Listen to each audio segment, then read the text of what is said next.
जयपुर से खबर है, जहां भजनलाल शर्मा की कैबिनेट की बैठक आज सीएमओ में होगी। बैठक दोपहर 1 बजे होगी, जिसमें पीएम मोदी की तैयारियों को लेकर समीक्षा की जाएगी। अलग अलग विभागों के उद्घाटन, शिलान्यास के कार्यक्रमों की होगी समीक्षा। प्रमुख सचिव ने विभागों को अपने अपने विभागों के प्रस्तावित कार्यक्रम का ब्यौरा देने को कहा है। ऊर्जा संयंत्रों को भू आवंटन, सेवा नियम में संशोधन और उद्योगों को रियायत देने से जुड़े बिंदु पर हो सकते हैं शामिल। जन विश्वास विधेयक, पंचायती राज संस्थाओं में चुनाव लड़ने के लिए 2 संतान की बाध्यता को लेकर विचार संभव है। तो आज दोपहर 1 बजे होगी बैठक। जयपुर से खबर आपको बता रहे हैं, भजनलाल कैबिनेट की बैठक होगी आज सीएमओ में।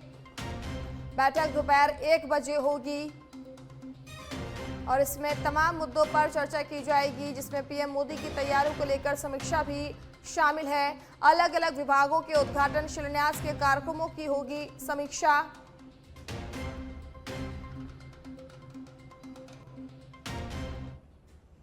अगली खबर भी जयपुर से है, जहां राजस्थान कांग्रेस प्रभारी सुखजिंदर सिंह रंधावा पहुंचे जयपुर। 9 मार्च को श्री गंगानगर में कांग्रेस के किसान सम्मेलन की तैयारियों का इस दौरान वो जायजा लेने के लिए पहुंचे हैं। किसान सम्मेलन की तैयारियों को लेकर दोपहर 3 बजे पीसीसी में अहम बैठक की जाएगी, जिसमें प्रभारी रंधावा और पीसीसी चीफ डोटासरा करेंगे तैयारी और प्लानिंग पर चर्चा। बैठक में सभी जिला अध्यक्ष और कोऑर्डिनेशन कमेटी के श्री गंगानगर, हनुमानगढ़ के विधायक और सांसद भी मौजूद रहेंगे। 9 मार्च को राहुल गांधी और कांग्रेस अध्यक्ष मल्लिकार्जुन खड़गे करेंगे सम्मेलन को संबोधित।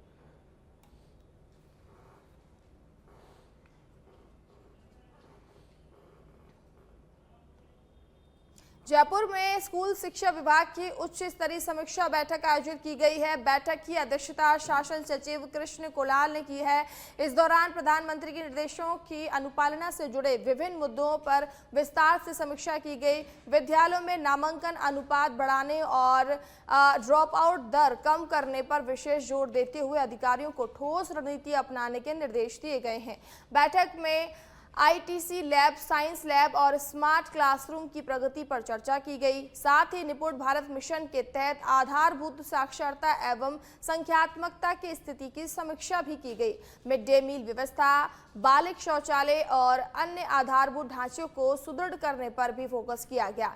ई लर्निंग और डिजिटल अटेंडेंस सिस्टम की प्रगति पर विचार करते हुए गुणवत्तापूर्ण एवं व्यावसायिक शिक्षा को प्राथमिकता देने के भी निर्देश दिए गए हैं। बैठक में अनुपमा जोरवाल सहित अन्य वरिष्ठ अधिकारी भी उपस्थित रहे।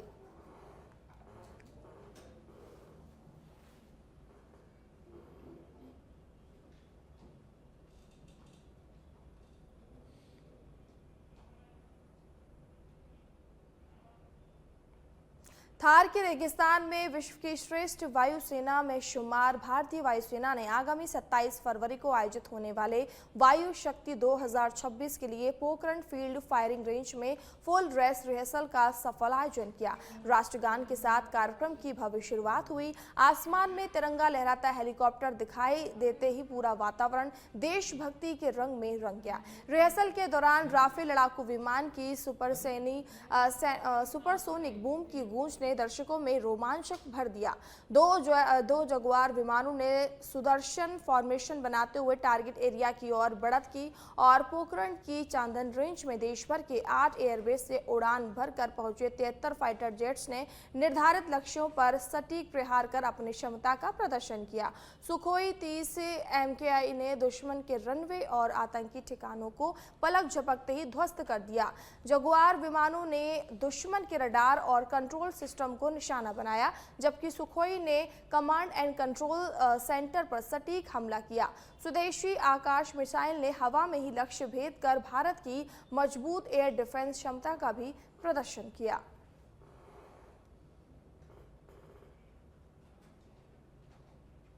जालोर जिले के भीनमाल स्थित Rajasthan state road transport corporation bus depot में अव्यवस्थाओं के कारण यात्रियों को भारी परेशानी का सामना करना पड़ रहा है। यहां टिकट बुकिंग खिड़की एक संविदा कर्मचारी के भरोसे संचालित हो रही है और आरोप है कि निजी कार्य होने पर खिड़की बंद कर दी जाती है, जिससे यात्रियों को टिकट के लिए इंतजार करना पड़ता है और कई बार बसें छूट भी जाती हैं।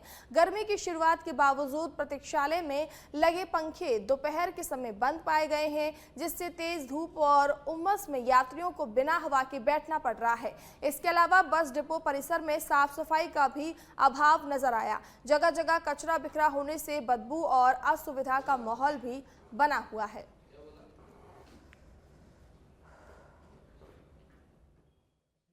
हम तो सुबह से आए अभी तक बैठे हैं। यहाँ पे कुछ भी नहीं है, नहीं तो टिकट मिल रहा है, नहीं कुछ बता रहे हैं, नहीं यहाँ पे कर्मचारी बैठे हैं और नहीं पंखा की व्यवस्था, नहीं कुछ भी नहीं है और नहीं कचरा अचरा सारे पड़े, देखो बैठ भी नहीं पा रहे हम। सुबह से वेट कर रहे हैं, टिकट भी नहीं मिल रहा है। आप कहाँ से आए और कहाँ जा रहे हो? हम तो आमेर से आए, अभी यहाँ भीममाल में आए। भीममाल से हमारे आगे जाना है बाड़मेर में।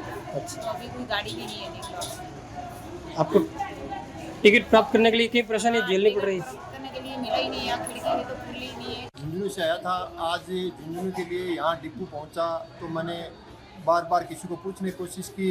डिपू के बारे में कोई जानकारी नहीं दे रहा है। डिपू के मैं आया तब से लॉक लगा हुआ है, न यहाँ कोई कर्मचारी है, न कोई रोडवेज बसें लगी हुई है, न कोई पंखे की सुविधा है। डिपू के हालात देखता हूँ तो ये भी मेरे को ऐसे लग रहा है कि काफ़ी दिनों से सुनना पड़ा हुआ है और कर्मचारी से किसी से बात करते हैं तो कर्मचारी कोई है नहीं यहाँ। जब भी किसी को पूछते, चाय वाले को पूछा तो कर्मचारी का पिताजी चला गया। धौलपुर से बड़ी खबर है, जहां धौलपुर में भ्रष्टाचार निरोधक ब्यूरो यानी एसीबी ने बड़ी कार्रवाई को अंजाम दिया है। एसीबी टीम ने करीब 50,000 रुपए की रिश्वत लेते हुए एक पटवारी को रंगे हाथों ट्रैप किया। बताया जा रहा है कि पटवारी ने कार्य के एवज में रिश्वत की मांग की थी, जिसकी शिकायत एसीबी को दी गई थी। शिकायत पर सत्यापन करने के बाद टीम ने जाल बिछाया और आरोपी को रिश्वत की रकम लेते हुए पकड़ लिया। ये पूरी कार्रवाई एसीबी के डीएसपी जगदीश भारद्वाज के नेतृत्व में की जा रही है। फिलहाल टीम आरोपी से पूछताछ कर रही है और आगे की कानूनी कार्रवाई जारी है। जयपुर के निर्देशानुसार हमारे यहाँ 23 तारीख को इसी भी चौकी पे शिकायत प्राप्त हुई थी। शिकायतकर्ता ने बताया था कि हमने एक ज़मीन खरीदी है, उसकी रजिस्ट्री करवा ली है और रजिस्ट्री के आधार पर म्यूटेशन दर्ज करने के लिए जो पटवारी वीरेंद्र शर्मा 50,000 रुपये मांग रहा है। हमने शिकायत का वेरिफिकेशन करवाया था और वेरिफिकेशन के पश्चात डिमांड क्लियर होने पर आज टेप कार्रवाई की और टेप राशि आरोपी ने अपने किराए के कमरे में प्राप्त की, जो बरामद। अंता से खबर है, जहां बारां जिले के अंता में एनटीपीसी द्वारा किशनगंज एवं शाहबाद ब्लॉक में निवासरत सहरिया जनजाति समुदाय की महिलाओं, गर्भवती माताओं और नवजात शिशुओं में कुपोषण की समस्या के स्थायी समाधान के लिए एक वर्ष व्यापी स्वास्थ्य एवं पोषण अभियान शुरू किया गया है। इस कार्यक्रम के तहत लगभग 1100 महिलाओं और 1200 बच्चों को चिन्हित कर उनकी नियमित स्वास्थ्य एवं पोषण संबंधित निगरानी की जाएगी।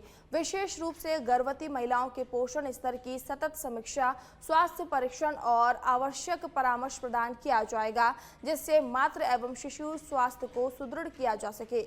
नवजात शिशुओं की निरंतर मॉनिटरिंग के माध्यम से शिशु स्वास्थ्य संकेतकों में सुधार लाने का लक्ष्य रखा गया है।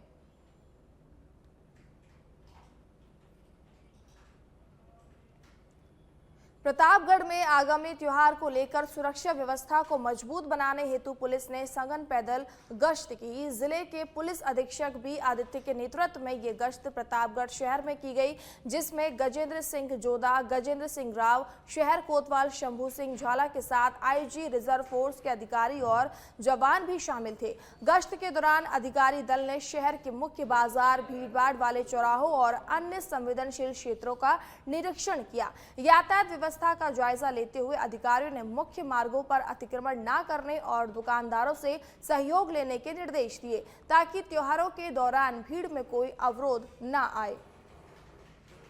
प्रतापगढ़ थाना क्षेत्र में त्योहारों को मद्देनजर में रखते हुए आज एक पैदल गश्त की गई। इसमें आईजी रेंज सर के रिजर्व फोर्स के साथ साथ प्रतापगढ़ पुलिस के साथ मेरे साथ additional SP, deputy SP, SHO और थाने का भी खूब जाब्ता इसमें लगी है। तो जो भी मुख्य जगह है शहर के अंदर, वहाँ पे पैदल गश्त करते हुए आमजन को ये विश्वास दिलाना चाहते हैं कि पुलिस हमेशा उनके साथ है, लॉ एंड ऑर्डर खैरियत रखने के लिए। कैथल तिजारा में होली पर्व से पहले खाद्य सुरक्षा विभाग ने मिलावटखोरों पर कड़ा प्रहार किया। खाद्य सुरक्षा अधिकारी हेमंत यादव और उनकी टीम ने कार्रवाई करते हुए लगभग 180 किलो मिलावटी और सिंथेटिक पनीर जब्त किया और मौके पर ही नष्ट कर दिया। मुखबिर की सूचना पर विभागीय टीम ने सुबह 6 बजे एक संदिग्ध कार को रुकवाया, जिसमें 5 पेटियों में बदबूदार पनीर भरा पाया गया। ये पनीर किशनगढ़ और कैथल में 170 रुपए प्रति किलो की दर से बेचा जा रहा था। मोबाइल फूड टेस्टिंग वैन से प्राथमिक जांच के बाद नमूने प्रयोगशाला में भेज दिए गए हैं। आज दिनांक 25 फरवरी 2026 वार बुधवार को हमें मुखबिर द्वारा सूचना मिली कि किशनगढ़ और खैरथल में नूह मेवात की तरफ से मिलावटी और सिंथेटिक पनीर बन के आता है और यहाँ बेचान किया जाता है। तो सुबह से ही हमने हमारी टीम को मौके पे तैनात किया। तो जैसे ही हमें सूचना मिली एक सफ़ेद इको गाड़ी के अंदर 2804 में पनीर की सप्लाई हो रही है, तो हमने उस गाड़ी को रुकवाया, उसकी जांच करी, MFTL पे जांच करी। उसके बाद पनीर में बदबू आ रही थी, खराब हुआ था, सिंथेटिक था। 170 रुपये किलो में इसका बेचान हो रहा है अपने एरिया में। तो तुरंत ही हमने उसका लीगल सैंपल लेकर उसको खाद्य सुरक्षा प्रयोगशाला में भिजवाया है और करीब 180 किलो मिलावटी पनीर और बदबूदार पनीर को नष्ट करा। कितने बजे गाड़ी कहाँ पकड़ी थी? ये करीब 6 बजे गाड़ी अपने केसरगढ़ सर्किल को पकड़ी है। उसके बाद उसकी कार्रवाई करके अब इसको नष्ट करा। आगे क्या कार्रवाई? आगे भी इसी तरह से मुखबिर की योजना के तहत या किसी तरह से त्योहारी सीजन को देखते हुए, होली आ रही है, अभी अपने शादी समारोह के त्यौहार है, उस हिसाब से हम पहले से ही तैयारी करके रखेंगे और इस तरह की कोई भी। बीकानेर के लुड़कड़सर से खबर है, कस्बे में लगातार हुई 3 स्थानों पर चोरी। वार्ड संख्या 32, 33 और 28 स्थित घरों को निशाना बनाया गया। सोने चांदी के आभूषणों सहित सामान चोरी। पुलिस ने घटनास्थलों का जायजा लिया। लगातार हो रही चोरी की घटनाओं से आमजन में आक्रोश व्याप्त है। लगातार चोरी की घटनाएं सामने आ रही हैं, जिसे लेकर लोगों में आक्रोश व्याप्त है। सोने चांदी के आभूषणों पर एक बार फिर से चोरों ने हाथ साफ किया है, जिसके बाद ग्रामीणों में गुस्सा है। वहीं मौके पर पहुंची पुलिस जांच में जुटी हुई है।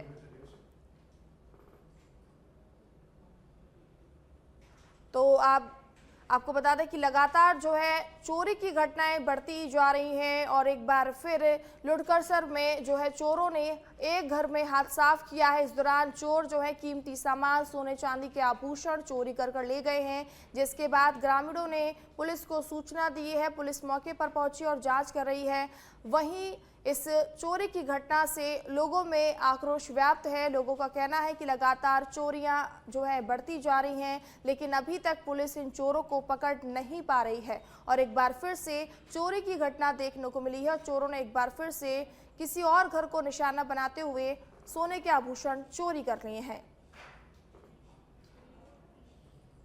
बीकानेर से खबर है, जहां प्राइवेट बसों की हड़ताल जारी है। 2000 से अधिक बसों के रुके पहिए यात्रियों की बड़ी परेशानी। हड़ताल के चलते रोडवेज की बसों पर बड़ा अतिरिक्त यात्री भार। बस ऑपरेटर एसोसिएशन ने आरटीओ व सरकार की गलत नीतियों को हड़ताल के लिए जिम्मेदार बताया है।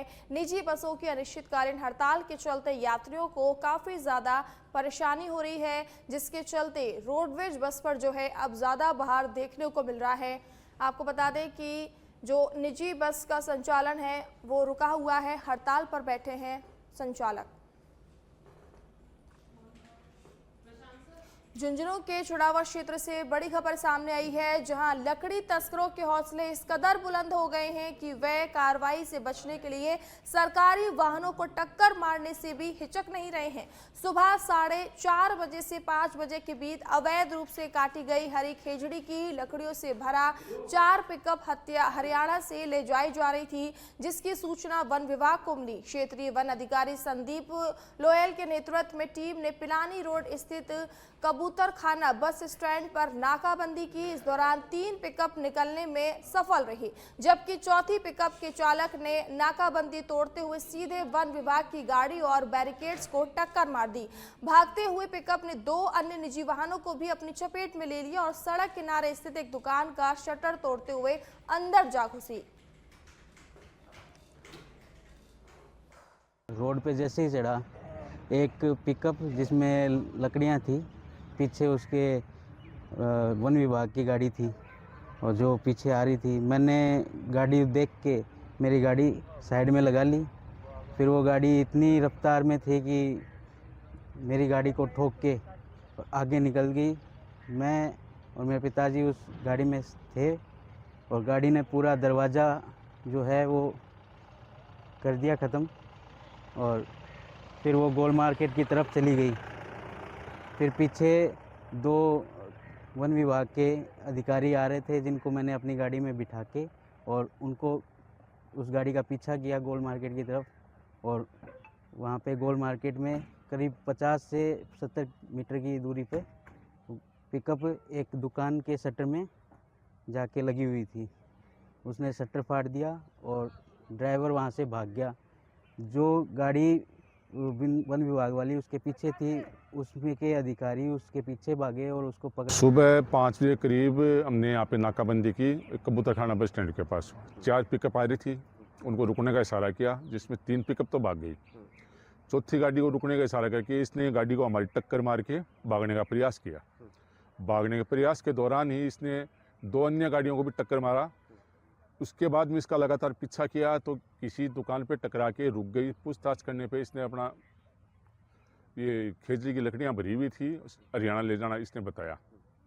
चोट तो किसी को नहीं आई, लेकिन इसके खुद के ज़रूर थोड़ी सी इसे जब टक्कर मारने का प्रयास किया जरूर इसके खुद के चोट आई है थोड़ी, जिसका अभी मेडिकल करवाया जाएगा अभी।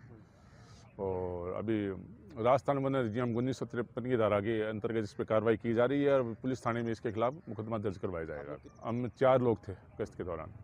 हाँ, गाड़ी इसने साइड में से टक्कर मारी, पीछे से टक्कर मारी। अब इन अपराधियों के हौसले बुलंदी पे हैं, इनके हौसले पस्त करने के लिए कार्रवाई लगातार जारी है।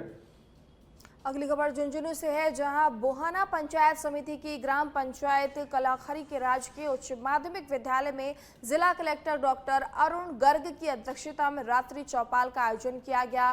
चौपाल में बड़ी संख्या में ग्रामीणों ने भाग लेकर अपनी विभिन्न समस्याएं जिला प्रशासन के साथ रखी।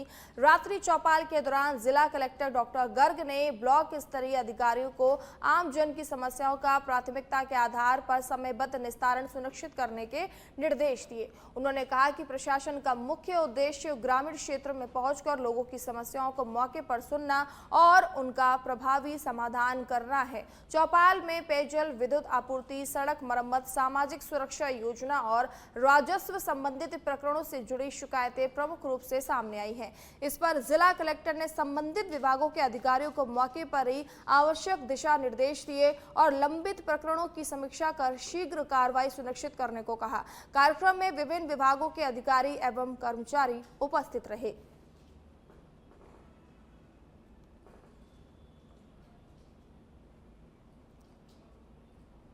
बिजौलिया के कासिया मार्ग पर बुधवार को एक व्यक्ति की संदिग्ध मौत से क्षेत्र में सनसनी फैल गई है। प्राथमिक जांच में जंगली जानवर संभवतः पैंथर के हमले की आशंका जताई जा रही है। जानकारी के अनुसार एएसआई नरेश कुमार सुखवाल ने बताया कि धर्मराज के स्टॉक के पास मृतक की लाश पड़ी मिली। सूचना मिलते ही थाना अधिकारी स्वागत पांड्या मय जप्ता मौके पर पहुंचे और घटनास्थल का निरीक्षण किया। मृतका के गले पर जानवर द्वारा घायल किए जाने निशान पाए गए, जबकि आसपास जंगली जानवरों के पद चिन्ह भी सुरक्षित किए गए हैं। मृतक की पहचान ईश्वर उम्र 35 वर्ष निवासी बहादुर के रूप में हुई है और उनका एक पुत्र एवं पुत्री है।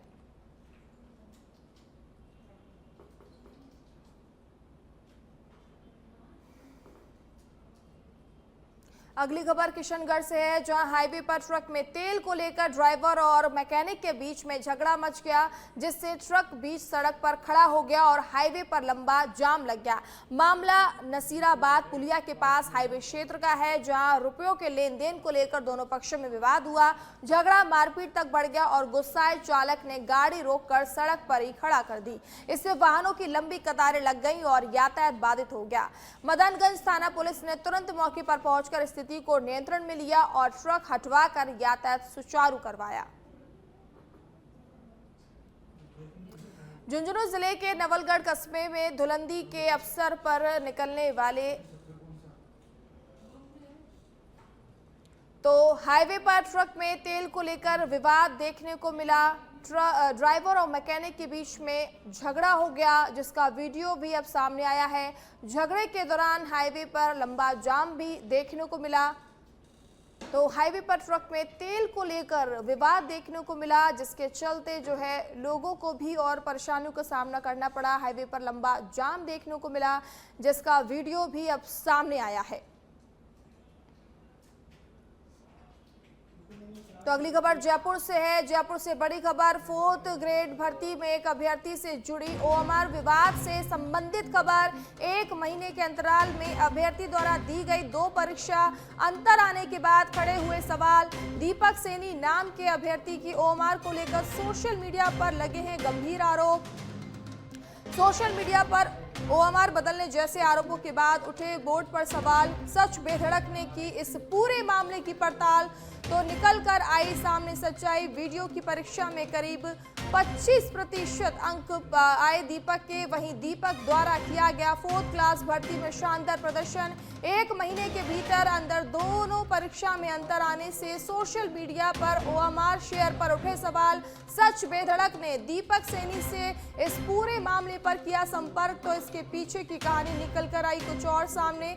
दीपक सैनी ने लगातार 4 साल से कर रहा है भर्ती परीक्षाओं की तैयारी। इससे पहले पशु परिचर भर्ती में दीपक को प्राप्त हुए थे अच्छे नंबर, लेकिन नहीं हो पाया था सिलेक्शन। जब दीपक देने पहुंचा था वीडियो की परीक्षा, तो उस समय एकदम से हो गई थी उसकी तबीयत खराब। दीपक को परीक्षा केंद्र पर उठाया गया था और एकदम से पथरी का दर्द, जिसके कारण परीक्षा ठीक से नहीं दे पाया था अभ्यर्थी दीपक। इस पूरे घटनाक्रम की संभवतः पूरी रिकॉर्डिंग भी हो सकती है और परीक्षा केंद्रों से छूटने के बाद घर पहुंचकर दीपक द्वारा कार्रवाई की गई थी। मेडिकल जांच, ये मेडिकल रिपोर्ट भी है अभ्यर्थी के पास मौजूद। अभ्यर्थी अपने ऊपर लगे आरोपों से साफ तौर पर इनकार कर रहा है। अभ्यर्थी के परिजनों का स्पष्ट कहना है कि हम किसी भी तरह की जांच के लिए तैयार है। एसओजी या विभाग कर सकता है जांच, हम किसी भी जांच में सहयोग करने के लिए है तैयार। और इस खबर पर ज्यादा जानकारी के लिए हमारे संवाददाता कुणाल जुड़ चुके हैं। कुणाल, एक बार फिर इस तरीके का मामला देखने को मिला है, क्या है अपडेट इस खबर पर? देखिए, आपको बता दें कि लगातार सोशल मीडिया पर एक अभ्यर्थी की जो ओएमआर है वो वायरल हो रही थी, जिसमें 2 परीक्षा 1 महीने के अंतराल में दी गई। जब हमने इस पूरे मामले की पड़ताल की, तो क्योंकि सोशल मीडिया पर ओएमआर बदलने जैसे गंभीर आरोप यहाँ पर लग रहे थे और शिक्षक के साइन में डिफरेंस की बात यहाँ पर सामने आ रही थी, जब हमने इस जो अभ्यर्थी ओएमआर जिसकी ओएमआर थी उससे हमने संपर्क करने का प्रयास किया, तो नीमका थाने का जो है ये अभ्यर्थी पाया गया और हमने इससे बातचीत करने का प्रयास किया। तो इसका इस पूरे मामले पर कहना था कि मेरे द्वारा जो परीक्षा दी गई थी उसमें निश्चित रूप से अंतराल, जो अंकों का जो है काफी अंतराल है, लेकिन उसने जो वीडियो की परीक्षा दी थी उस समय जो घटनाक्रम हुआ उसके बारे में जो है जानकारी साझा की और उसने कहा कि मैंने जो है परीक्षा केंद्र पर इस बारे में अवगत भी करवाया, लेकिन मैं ठीक से परीक्षा नहीं दे पाई। यही कारण है कि वीडियो परीक्षा में मेरे कम अंक आए और क्योंकि 4 साल से मैं भर्ती परीक्षा की तैयारी कर रहा हूं और अगर किसी को भी शक है तो इस पूरे मामले में मैं एसओजी, बोर्ड या संबंधित विभाग अगर कोई भी जांच हमारी करवाता है तो मैं उसमें पूर्ण रूप से सहयोग करूंगा। जो सोशल मीडिया पर सवाल उठ रहे हैं वो बिल्कुल निराधार हैं। कुणाल, इस पर विभाग के द्वारा कोई अभी तक कार्रवाई देखने को मिली या किसी ने कोई जांच पड़ताल शुरू की है अभी तक? देखिए, क्योंकि अभी जिस तरह से आरोप लग रहे हैं और जो आरोपों का आधार है उसके कोई सिर पैर नहीं है, ना इस बारे में किसी ने कोई शिकायत की। केवल सोशल मीडिया पर एक अफवाह के रूप में ये जो पूरा मामला है वो वायरल हो रहा है और बोर्ड की जो विश्वसनीयता है उस पर इस मामले को शेयर करते हुए सवाल खड़े किए जा रहे हैं। यही कारण रहा कि सच बेधड़क ने इस पूरे मामले में जिस अभ्यर्थी से संबंधित ये पूरा मामला था दीपक सैनी, उससे जो है बातचीत की और बातचीत में जो पूरा घटनाक्रम है वो निकलकर सामने आया और अभ्यर्थी के साफ तौर पर कहना है अगर विभाग किसी भी तरह की जांच करवाता है, बोर्ड किसी भी तरह की जांच करवाता है या एसओजी में कोई हमारे को लेकर शिकायत दी जाती है और एसओजी हमें बुलाती है तो हम किसी भी जांच के लिए तैयार हैं। बहुत बहुत धन्यवाद कुणाल तमाम जानकारी देने के लिए।